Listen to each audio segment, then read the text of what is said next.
Bago ang lahat, ako napapasalamat sa Panginoon Diyos sa araw na ito sapagkat natuloy na ang special day na pinakahihintay niyong dalawa. Ako'y natutuwa na kinuha niyo ako bilang isang ninang. Bagamat wala ako dyan sa physically, pero yung aking puso ay lagi-lagi ninyong kasama.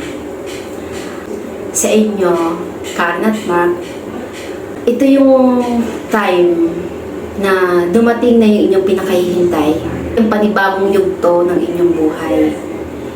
Isa sa pinaka-importante ng inyong buhay. Wish ko na sana lagi niyong isangguni sa Panginoon ang inyong mga plano at desisyon sa buhay. Payo ko na lagi kayong bibigayan, magmamahalan. Kung meron mong pagkakamali ang isa, huwag laging ipapaalala. Kumbaga, nakalipas na yun. Huwag kayong magagalit na sabay. Magrespetuhan kayo sa isa't isa. At huwag din kayong matutulog kung meron man kayong mga galit sa puso o di pagkakaunawaan. Pagkasunduan nyo ito. Pag-usapan nyo dalawa. Lagi din kayong magsusorry. At lalo't higit, lagi kayong mananalangin sa Panginoong Diyos.